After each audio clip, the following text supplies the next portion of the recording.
340. Okay, the name of the Parsha is Bo, Bet Aleph.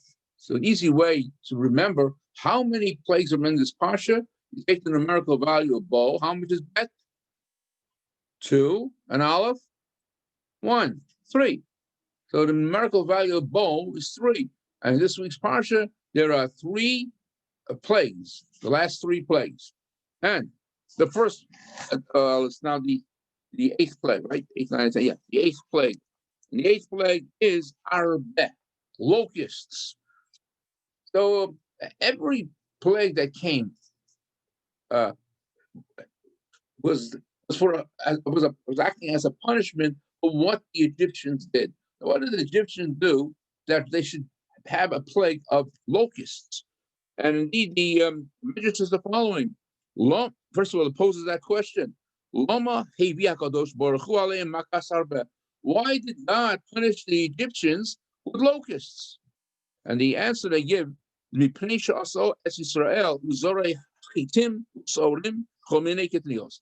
they used to force, it was like forced labor, but they forced the Jews to plant wheat and barley and other types of beans and so on. So they did it. It wasn't just a simple 8-hour day. Who knows what it was? I'm sure it was more than that, and they must have beat them if they didn't do enough work. So therefore, as a punishment, as a retribution for doing that to the Jews, all the produce that they forced the Jews to do, all that food, that produce was consumed by the locusts. And locusts, there must be who knows how many million locusts that came at this particular plague, and they can consume a field in no time when you have so many. Yeah. Let's go. Now,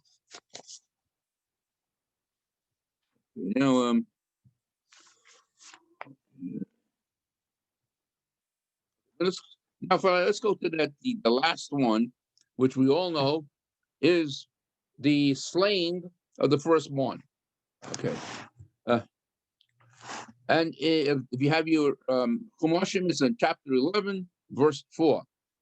It says, Vayomer Moshe. And Moshe said, Ko Omar Hashem. This is what Hashem said. You should always know, whenever it says Ko Omar, what is found in the Torah, was found later on in post Torah, the Nevi'im, the prophets, and so on, it means that it's a prophecy. So said God, Ko Omar Hashem. About midnight, God said, I will go out into the midst of Egypt. Why does it say over here, about midnight? But later on, chapter 12, let me just see. That. It says Bachatzot. Right. Later on, it says Bachatzot. That's correct, Warren. It says Bachatzot. In the middle of the night, exactly at midnight. Exactly, yes. Exactly. So here, in chapter 12, verse 29, it says, it was in the middle of the night and God smote the firstborn. Why, when Moshe gave this information to Paro, he didn't say exactly in midnight. He said about midnight. But when it happened, it says in the middle of the night, at midnight. Oh, so it was purposely done. Moshe purposely did that because he was afraid that if he would say Bachatzos to Paro exactly at midnight, they'd be watching their clocks, and if it'll be off by a minute or so, they say, Moshe, you're a liar. So Moshe was careful and said, about midnight. Because who knows, at the time, sometimes you can't know the time exactly. So when God actually did it, he knows exactly when midnight was, so this is a Bachatzos. But when he gave this, when he told Paro about it, he said, Kachatzos, about midnight, this particular plague will happen. Okay. And he mentioned that all the firstborn will be smitten. Now, that's the questions like this. I might have brought up this question one time before. When the Torah says that all the firstborn was smitten, was it only the males, or did it also include the females? What do you think? Only the males. Only the males. Well, I'm wrong? I would just say that it also included the females. Not only the males, though, from the simple reading of the text, it would appear that only the males were smitten, but even our midrashim say that even the ladies were smitten. And that's why some women, in order not to fast on Erev Pesach, Erev Pesach, if you're a firstborn son, you should fast, and you could do away with the fast by attending a class at the synagogue. The Talmud, when the rabbi completes a tractate in the Talmud. Some women have that custom too, because they accept the medrash which says that even ladies, the firstborn ladies, were also smitten, so they also attend the completion of a tractate in the Talmud to avoid fasting on Erev Pesach. So we see our medrash feels that it's not just the males. What about only? So it said the firstborn. Was it also animals? Oh, let me. Huh? Was it? I don't think so. Am I right? Let me just. I don't. Let me just see. And let's see. Let me just see. I'll tell you something. Well, Rabbi. Was it? Wait, was it animal? Rabbi. Yes. But I'm looking this up. Yeah. Doesn't in Kaddish they call Bechor? Right. What does it says? I'm going to just yeah. Yeah. What just see. What does it say? Yeah, animal soup. Yeah. Chapter 12. The other thing verse I wanted 29 to ask is you. b'chol b'chol behema, even Right. all firstborn animals. Yeah. And I thought all the animals were already killed.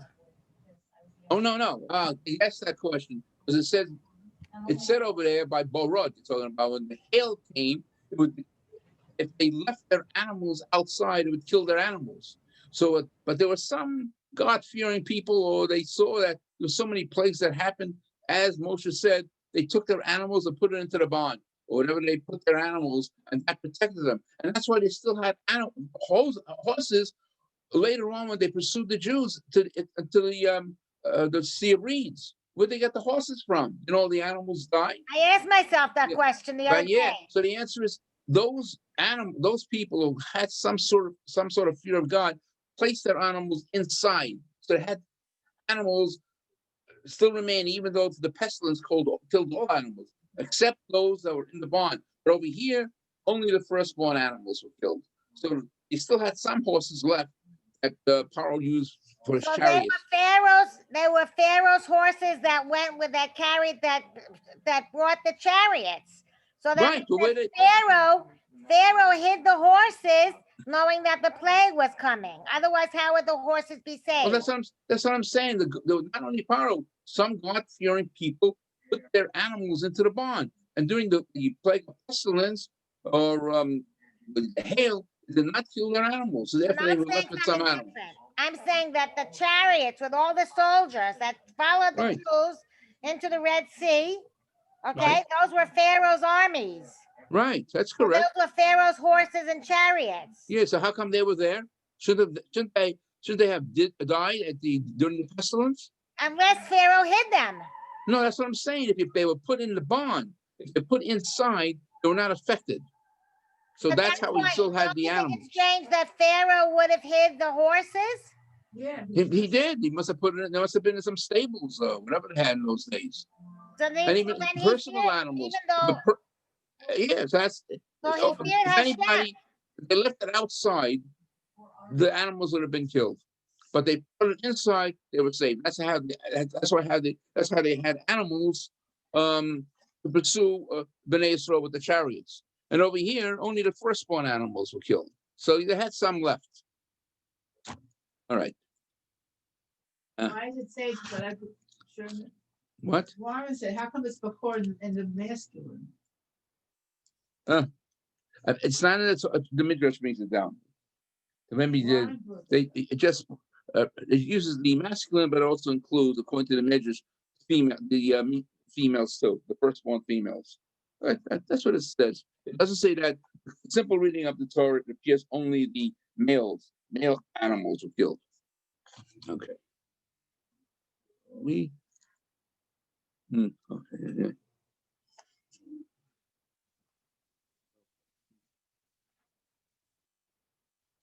Further. Okay, if you skip to chapter 12, very important chapter, verse 1. And it says, Vayomer Hashem El Moshe v'El Aaron Be'eretz Mitzrayim limor. And Hashem spoke to Moshe and Aaron in the land of Egypt, saying, okay, now the problem is, when we find when Moshe Rabbeinu had to pray to God to remove some of the plagues, where did he pray? It says, could say, see, when I leave the city, I will pray. Why didn't he pray in the city? Because the city was filled with pagan gods. So he didn't want to pray in the land of Israel, where the people resided. He went outside the city. So the Rashi points out, although that here on chapter 12, verse 1, it said that Hashem spoke to Moshe and Aaron in Eretz Mitzrayim, it doesn't mean in the land itself. He went outside the city, and he spoke to Moshe and Aaron. Okay. This was a very important thing. I suppose the first mitzvah that's given to Bnei Israel before they departed from Egypt. And verse 2 says, this month shall be the first month of all months. Right? What month is that? Well, how do we call that month? Nisan. Good.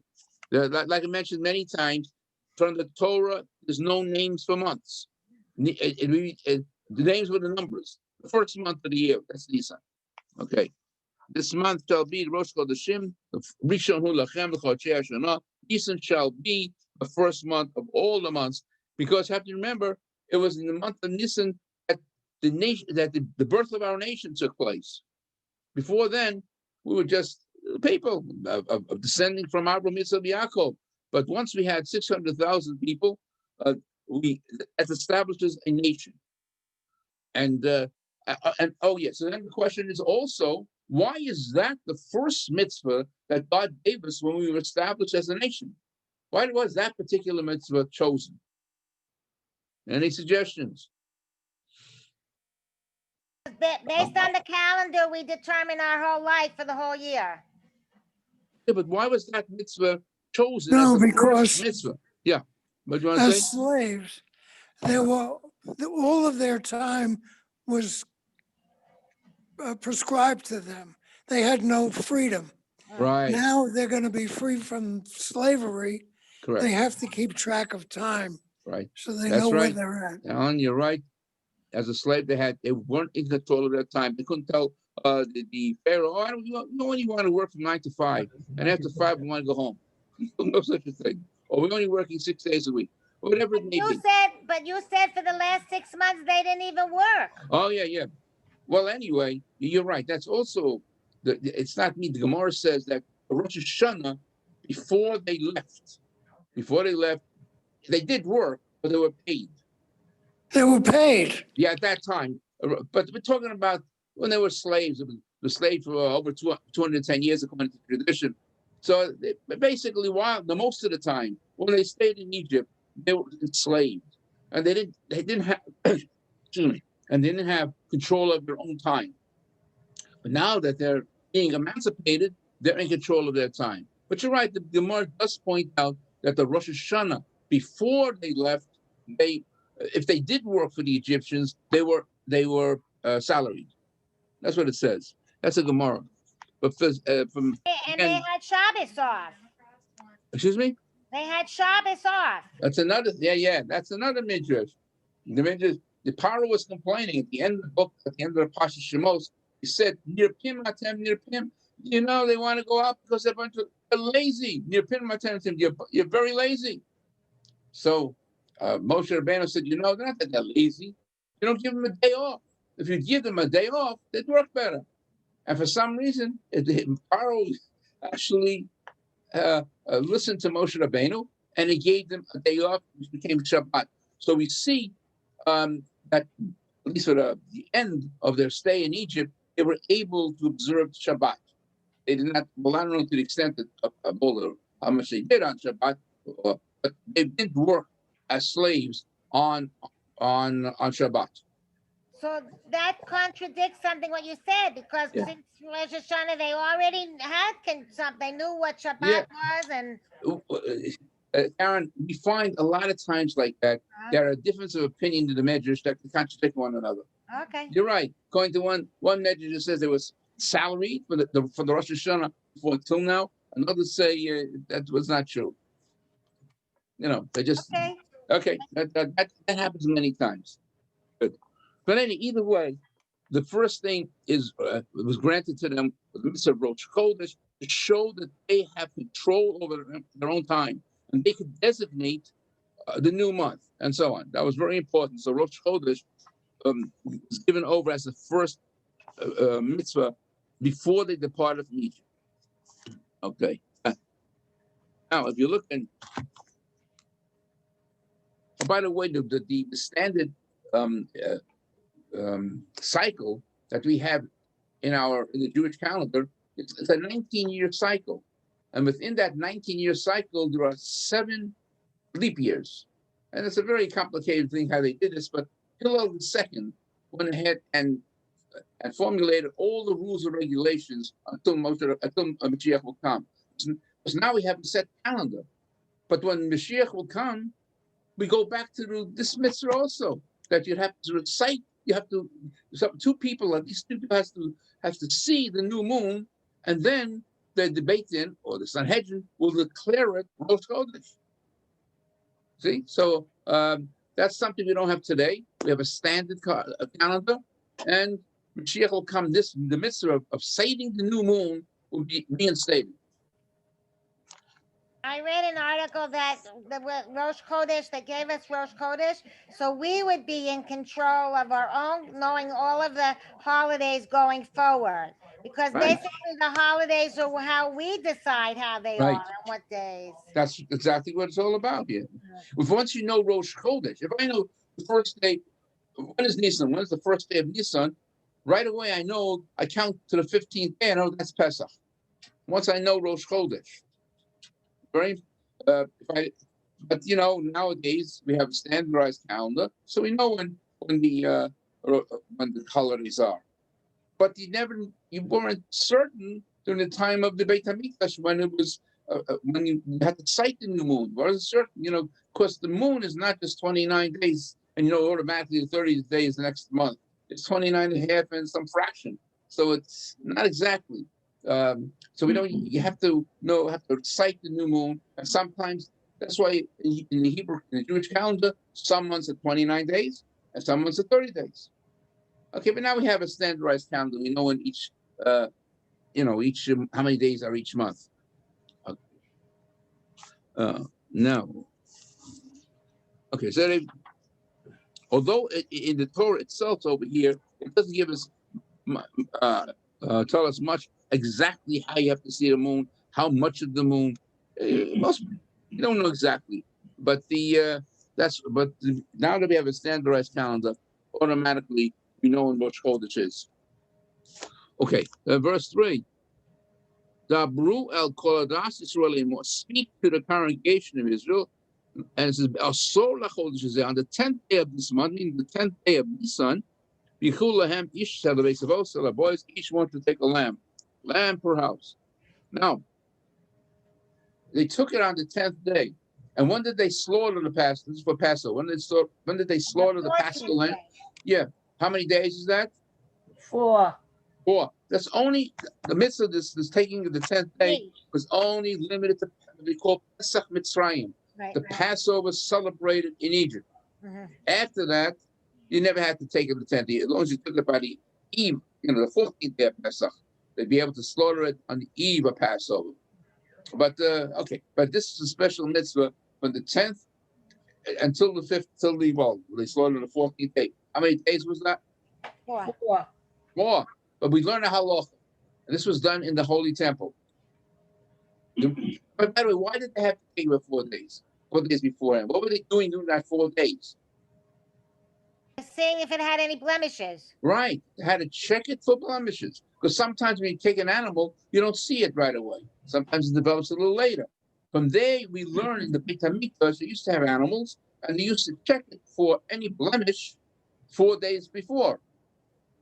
Okay, but here on the Torah, when it comes to taking the animal, we only see in Pesach Mitzrayim, the Egyptian Passover, they had to take the animal. Later on in the Holy Temple, if they purchased it by the Erev Pesach, that was good enough. As long as they had it by the Passover and they'll slaughter the Pesach, the Paschal lamb. Okay, but that's what we learned the halacha that an animal that's going to be offered in the Holy Temple must be checked for any blemish for 4 days. I didn't know that, did you? Excuse me? What? Oh, now, then it says, let me skip a little.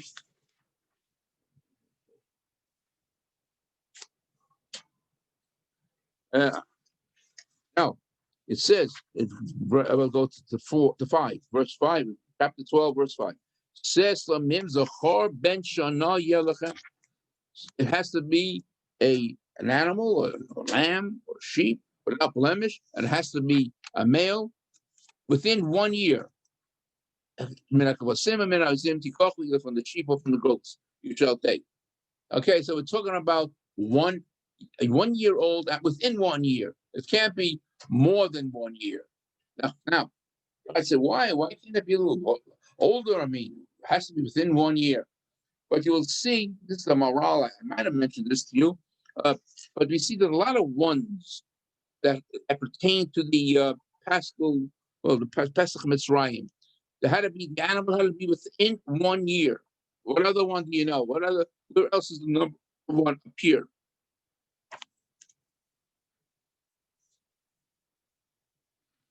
When they have the animal, when they had to roast it, correct?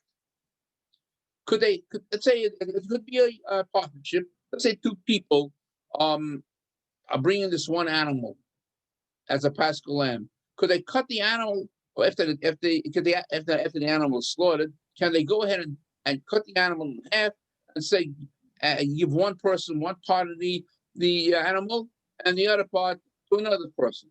Can they do that? No. Can't. No. It has to be whole. Right. One animal. If they Right? if they can't afford it, then they have to get a smaller Yeah. animal. Well, yeah, with partnership, but I'm talking about, let's say, if you're buying the partnership, they cut the animal in half after they slaughter it or something, or if they do, and then that's usually not. That is not done. Okay. Also, where you eat the animal, in a certain house is designated to eat an animal. So let's say you're eating in one particular apartment, and during the meal, while they're eating, and they go ahead and go to another apartment and finish the animal, this Paschal lamb. No, again, has to be in the same house. Later on, we'll see, can you break any bone? No, why not? It has to be a whole bone. What else is one? So see a lot of ones. The whole animal in the oven, within 1 year. One house they have to have it. Full whole bones. So why is it such an emphasis on one? Because Hashem is one. What is one designate? Hashem is one. That's it. The whole part of this whole thing was to emphasize the Achdut Hashem, the absolute unity of God. So everything, the number one appears so many times in the Paschal lamb, reference to Passover. That is the reason for that. But in the case where you have to split the animal, instead of doing that, you have to invite the person to eat in your house. That's right. You got to eat in one house. One house. That's right. Now, okay. What do I want to see? What's this thing? Oh, this is one interpretation I really like. If you turn to verse 14, it's one of my favorite sentences over here. It says, verse 14. Look at this verse carefully. First part. This day shall be for you as a remembrance. You should have celebrated as a holiday to God. Now look at the second word, starting from the second word, hayom, to the next for 4 letters, for 4 words. Hayom, Hazeh, Lachem, Zikaron. Take the first letters of each of those words. Hayom, what letter is that? Hey, Hazeh, hey. No, I'm sorry. No. It's not from the third word. Hazeh is hey. Lamed, Lachem, Lamed. Lamed. Lizikaron, Lamed. Lion. So what word did you spell? Hey, Lamed, Lamed. Hallel. So what does that tell you? It alludes to Hallel, praise, praising God. And there was a mitzvah when they observed the Paschal Lamb, when they slaughtered it in the Holy Temple and so on. They were singing Hallel. The Levium sang Hallel, and we too. It's the only night that we really sing Hallel. In your Haggadah, sing the Hallel. And it's an allusion to it, because no place that says sing Hallel, but it's an allusion. We spell Hallel. And this is one of my favorites. Aside from the third word, Hazeh, Lochem, Zikaron. Look at the last letters of Hazeh. What letter is that? Third word in. The last letter of Zikaron? Yeah. Of Hazeh. The third word in. Hey. Hey, Lochem, the last letter. Mem Sofis. Well, man, just think of them. Hey, and then mem, the last letter of Zikaron. Anun. What word did you spell? A, mem, nun. Hamon. Haman. What is Haman doing at Passover? That you should know. Why is Haman's name alluded to during the Passover service over here? There's always evil lurking among the Jews. Oh, no. Think of what's in the Megillah. It's not the feast when Haman took all the sacred. No. Something happened to Haman on Pesach. He was hung. That's right. Look carefully in the Megillah Esther. Haman was hanged on Pesach. Remember, that was even the first. At that time, it worked out that Pesach, the first night of Pesach, was one of the 3 days that Esther said you must fast. And after the 3 days, she went to Hashuvua, and she invited Haman, and she then accused Haman of planning to annihilate all her people. So the Torah over here alludes to Haman that on Passover he was hanged. And I love this allusion. I think it's amazing. But the Rabbeinu Ephraim brings that down. Okay, then. All right. No,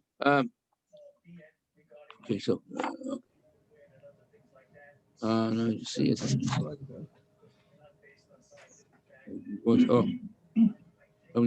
Okay. Okay, now if you look, let's go back to a verse. Verse 12. Verse 12 says, God said, "Yavarti bears Mitzrayim." I'll go ahead and go through, pass through the land of Egypt. Delilah said, "This night, and I will smite all the firstborn in the land of Egypt, from man until beast. And all the gods of Egypt I will judge. Ani Hashem." Okay.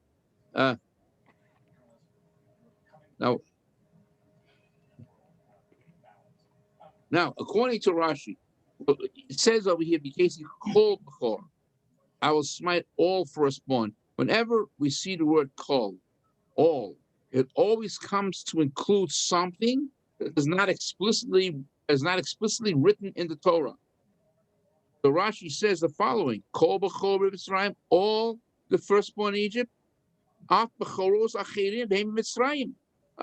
What would be these visitors? Except Pharaoh.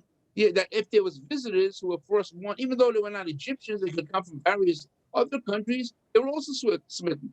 That's also what the call. Pharaoh, there's an exception. If they say call, is there always an exception? No, usually, as far as I know, whenever the word call is used, it includes something. It's an inclusive word that for something that's not explicitly written in the Torah. So it doesn't say that people who happen to travel to Egypt and as travelers and they're visiting Egypt maybe for business reasons. So why are they punished? Why are they punished? Well, I don't know why, but the call includes even them. I don't. Maybe because they would. I don't know. It's a good question. I don't have an answer for that now. Now, and it works the other way too. What would happen if each Egyptian, the Egyptian firstborn, happened to be out of Egypt, visiting some other country? They do some business deal, whatever it might have been. Would they be smitten? So, according to Rashi, we learn it from a verse in Tehillim, in Psalms. In fact, we say this particular psalm every Shabbat morning. It's Psalm 136. And it says, that it says that we praise God for smiting the Egyptians with all their firstborn, not only the firstborn that are Egyptians, but even, what do I say? Even the that are in Egypt, but even all the firstborn that might have been visiting another country. Yeah, that's that extra word. If the Egyptians were outside of Egypt, would they have been smoked? Yes, that's what I'm saying. They would have been. Any visitor who was a firstborn who came from another country and happened to be in Egypt at the time that this plague happened, they were smitten. And the opposite also. If for some reason a firstborn Egyptian was visiting a different country, wasn't in Egypt, it was also smitten. That's where that all firstborn. Even if you were not an Egyptian and you happened to be in Egypt, you were smitten also. So this is what David wrote, right? How does David know what happened? I would have to say it must have been an oral tradition. Yeah. But you also know that I think we mentioned that another midrash brings down that when Moshe Rabbeinu told Paro, all the firstborn will be smitten at midnight. So many of the firstborn went to Paro, had an audience with him, and said, Paro, they pleaded to Paro, look, 9 times Moshe was right. We don't want to die. Let them go. Paro refused. So they say that many of the firstborn assembled and with weapons, and they declared war against the Egyptians, maybe the army, and many Egyptians were killed.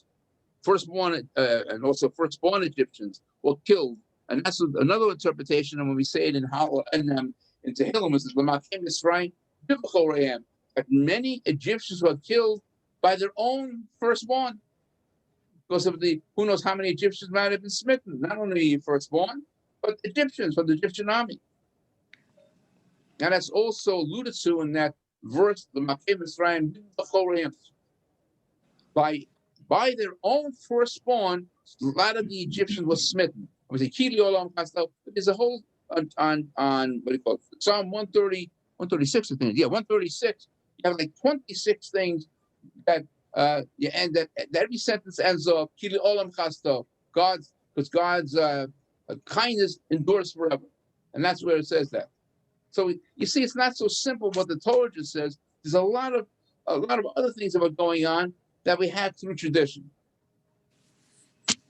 And not only that, it also says in verse 12, all the gods of Egypt I will judge.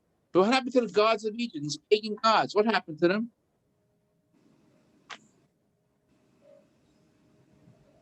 So it said, if there was a god made out of wood, it became rotten. It rotted. If it was some sort of a metal, it started to melt. So whatever it is, and even their temples were destroyed.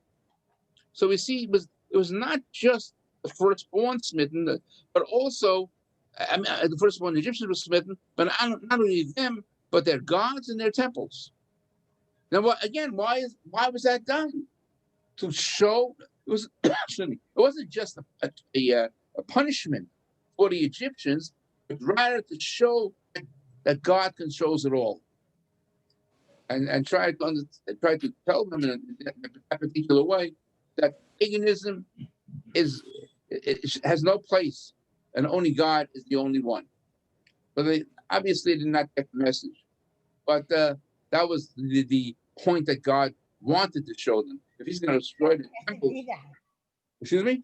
You didn't get the message either. No, they didn't get the message. We No, didn't they- get the message. we didn't get the message either. Because that's the whole problem, and it's really a problem. How God that here we have the Jews who witness all these miraculous things. Later on in the next week's Parshat, splitting of the Sea of Reeds, the miraculous things, and right away something didn't go our way.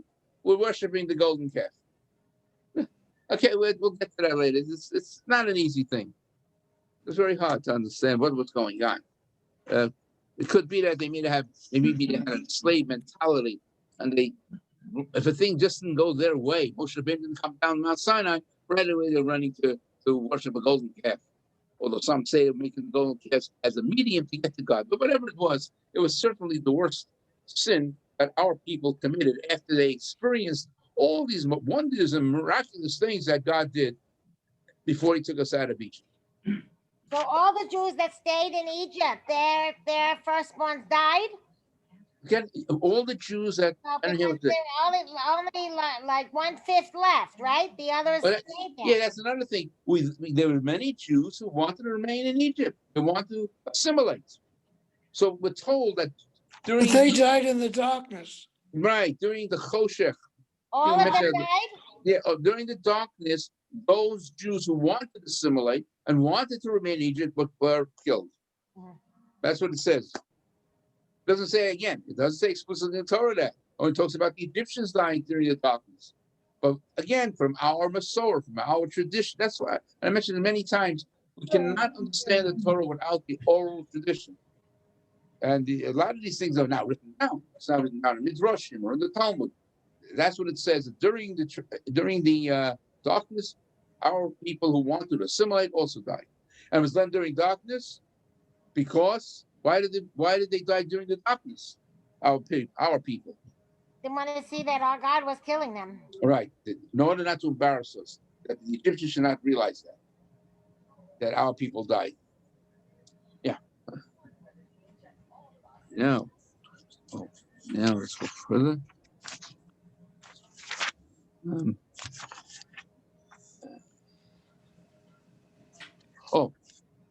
You go to verse 17. The first three words are very important. Ushmartem es hamatzos. Guard your matzos. We know you have to eat matzos, but what special matzos do we eat during the Seder night? What do we call it? Shmur. Shmura matzah, matzah shmur. Now, what's the difference between the regular matzah, which is also kosher, or kosher matzah from the store, regular matzah, or matzah shmura? What's the difference between the matzah shmura and the regular matzah in the store? Both are- Shmur was watched from the beginning. From what point is what beginning? What point? Harvest. Right. Bishat Ketzira. If you look at all the Shmura matzah, it says clearly, Bishat Ketzira. This matzah, the wheat, it was a wheat matzah, has been watched since from the time they harvest the wheat. In fact, most probably in a couple of months from now, but not, no, I think they're going to Midwest, maybe by next month. They're rabbis going to the Midwest, and they're there to cut wheat. They will go ahead and store in the warehouses, wherever they have, for Shmur matzah. It has to be guarded. But what about the regular matzah? When do you have rabbinical supervision from the regular matzah? Shmur matzah in the time of harvesting. Regular matzah, which is kosher. From the time of baking. A little before that. When you what do you call that? Kneading. Shas lisha. From the time of kneading the matzah. Before you bake it. So there's two. That's the regular matzah, and the matzah that we suggest you would eat for the Seder night is what we call shmura matzah, which is guarded from the time of harvesting. Rabbis are sent out, and they're there when they harvest the wheat. Okay, now. And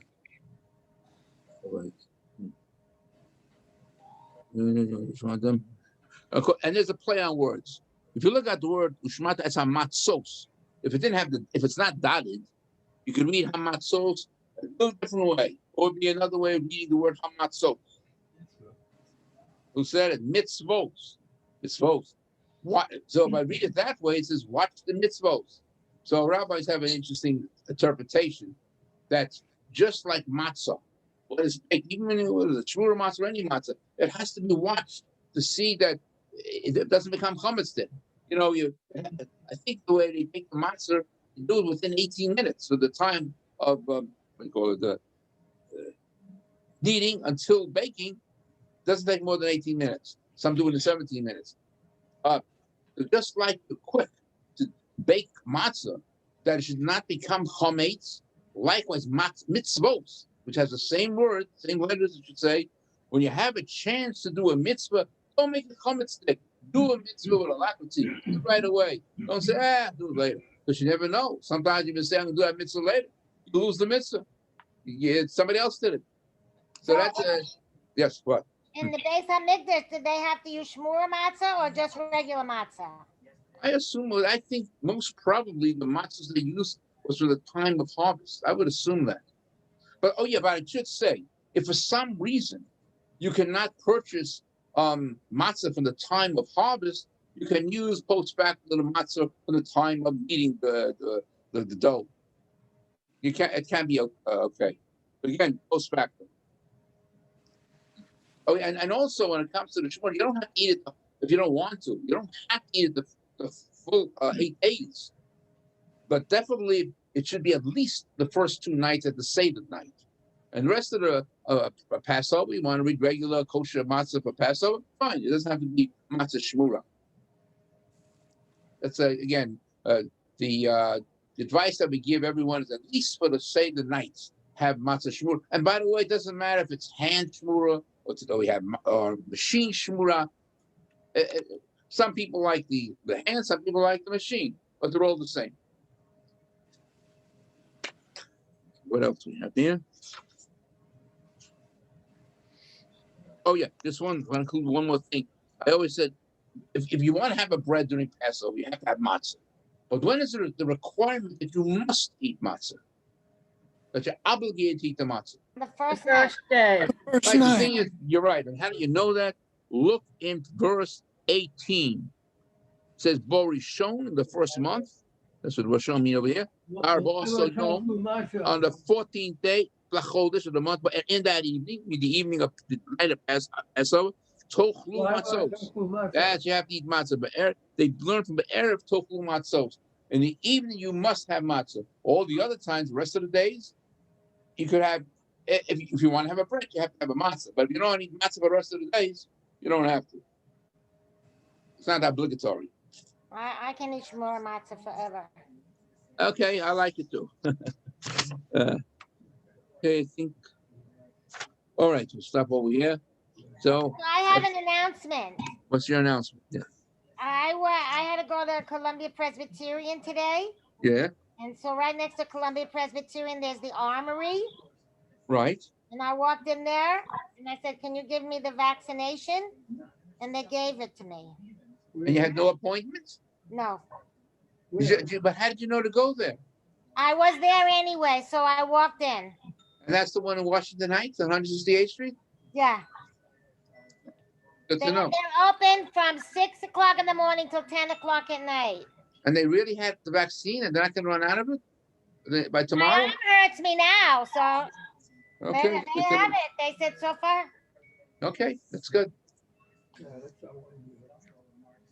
Okay, Where's the arm? the Armory, no, she's talking about by the, what's that hospital on 168th Street in Washington Heights? Columbia Columbia. Presbyterian. Yeah, so he says an Armory there, says they're giving it out. She was able to get it there. Okay. All right, so have a Shabbat Shalom, and what's today? Already Thursday. And we'll meet again in Yeshem on Tuesday at Okay. 12:30. Okay, Shabbat Shalom. Thank you. Bye-bye. Shabbat Shabbat shalom. Shalom. Okay. Thank you. Good night, everybody. Good night. Right.